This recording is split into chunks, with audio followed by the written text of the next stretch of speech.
Pasal tengok cerita Robocop. Lagi jadi apa? Dia doktor, peguam. Tak ada. Jadi apa? Saya nak jadi Nabi cikgu? Tak ada. Kalau ada ni bunuh masa kecil. Jadi Nabi. Tak ada. Nak jadi Nabi tak boleh. Tak ada. Fa innahu la nabiyya ba'di. Tak ada lagi Nabi selepas aku, kata Rasulullah SAW. Was-siddiqin, nak sampai kepada iman yang benar seperti Abu Bakar As-Siddiq, sampai dia boleh keluar harta bila kata infak fi sabilillah, habis duit dia. Hak ni pun kita rasanya saya pun tak boleh juga. Kita pun mesti reserve, nak sedekah, nak derma pun fikir-fikir juga kan. Aku pun sewa rumah tak bayar lagi ni. Kita ada perasaan macam tu. Tapi bagi orang-orang yang telah mencapai siddiqin, para awliya, mereka yakin apa yang mereka beri Allah akan ganti. Allah akan cukup keperluannya. Allah begitu tu. Iman yang tidak ada tolok bandingnya. Iman Abu Bakar As-Siddiq, bila mana orang beritahu dia, orang ingatkan bila cakap pada Abu Bakar, kawan kau Muhammad, dia kata dia pergi naik ke langit, satu malam dia turun.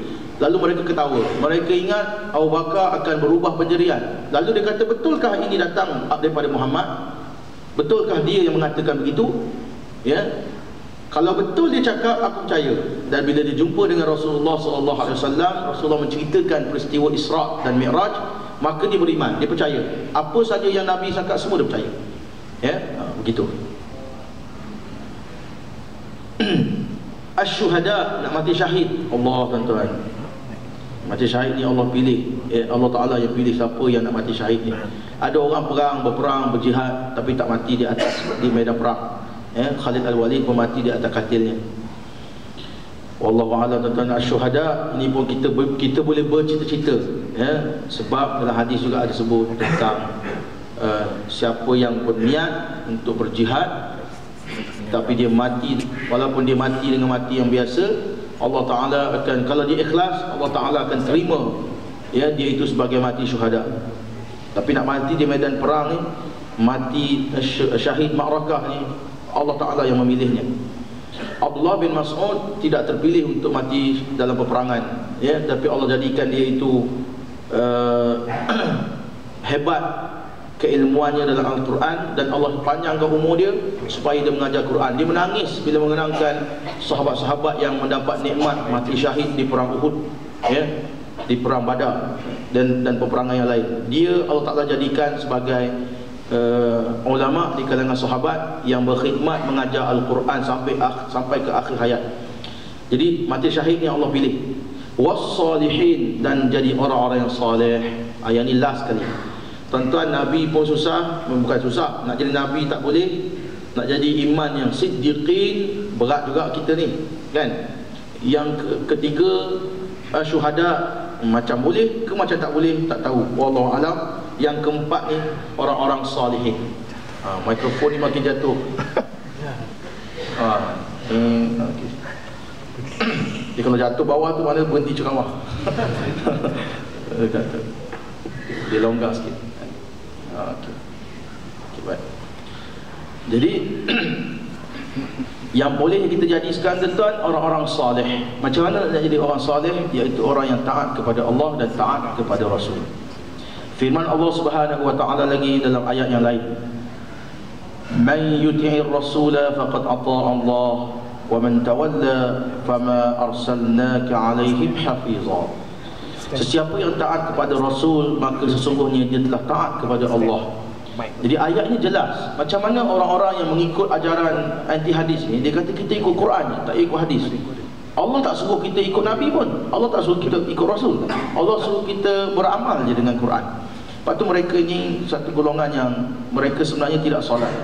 Mereka pada waktu solat mereka bertafakur, kerana kata dia, Allah Ta'ala sebut wa aqimus solat, perbuatan berdiri, rukuk, sujud, itu semua itu diriwayatkan dalam hadis.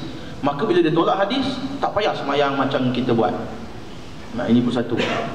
Jadi mereka kata tak perlu taat, tak perlu ikut Rasul. Ayat ini menyebut may yuti'ir rasula faqad ata'a Allah. Siapa yang taat kepada Rasul, dia taat kepada Allah.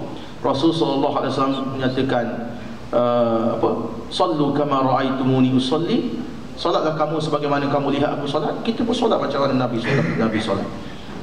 Jadi kalau dia tak percaya hadis, dia tak pakai. Ya. Dan sesiapa yang berpaling engkar, maka sesungguhnya janganlah engkau berduka cita wahai Muhammad, kerana kami tidak mengutuskan engkau untuk memelihara mereka daripada melakukan kesalahan. Tugas Nabi SAW hanya menyampaikan agama, ya? Tidak payah memaksa, ya? Fama arsalnaka alaihim hafizah. Kami tidak utus engkau Muhammad nak jaga orang, nak pastikan orang kena beriman, nak pastikan orang tak buat jahat. Tidak, menyampaikan. Tetapi apabila orang tak mau ikut ajaran engkau, itu tidak sampai peringkat engkau menanggung dosa. Macam tu. Maknanya kita pun sama juga tuan-tuan. Kita ada kawan-kawan, kita ada keluarga, kita ada jiran. Kita juga sama, ditugaskan memberi peringatan, menyampaikan, memberi nasihat.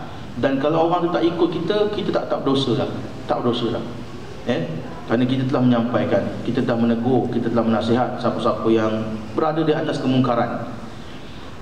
Yang penting kita didik diri kita, keluarga kita taat kepada Allah, taat kepada Rasul. Ya, surah An-Nisa ayat 80. Sabda Rasulullah SAW dalam satu hadis lain, sekalian umat aku, mafhumnya, sekalian umat aku akan masuk syurga melainkan mereka yang enggan, illa man aba. Dalam hadis sebut illa man aba. Umat aku akan masuk syurga kecuali orang yang aba, makna berpaling atau enggan. Lalu sahabat tanya, wa man aba ya Rasulullah, siapa pula yang berpaling itu wahai Rasulullah?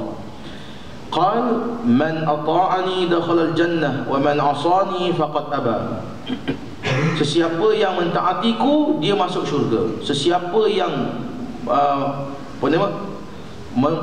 mendahakaiku, melawan perintahku, maka itulah golongan yang engkar. Hadis ini diriwayatkan oleh Imam Al-Bukhari dan Muslim. Baik, tadi pertama tujuan keimanan adalah supaya kita percaya dengan semua yang datang daripada Allah dan Rasul. Apa yang terkandung pada Quran dan hadis kita percaya. Yang kedua tadi, tujuan kita beriman supaya keimanan itu membuatkan kita menjadi taat kepada Allah, ya, dan taat kepada Rasul. Yang ketiga, melaksanakan segala kewajipan, ya. Hati apabila disinari dan dipancari dengan iman akan membangkitkan segala anggota dengan amalan-amalan yang soleh dan bersungguh-sungguh pada melaksanakan segala kewajipan seperti solat, puasa, zakat dan sebagainya. Bila kita benar-benar percaya solat itu ada akibatnya, ada hukumannya bagi orang yang meninggalkan, maka kita akan buat, ya. Zakat begitu juga, puasa begitu juga. Dan apa saja yang Allah Ta'ala wajibkan pada kita, kita buat kerana kita yakin ada ganjaran bagi siapa yang mengerjakannya dan ada hukuman bagi siapa yang meninggalkannya.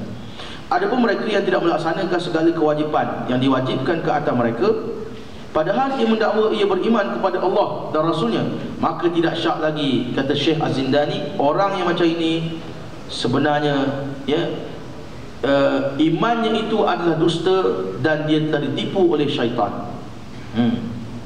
Dan dihiasi hidupnya dengan amalan-amalan yang jahat. Dia buat jahat, dia rasa benda itu baik.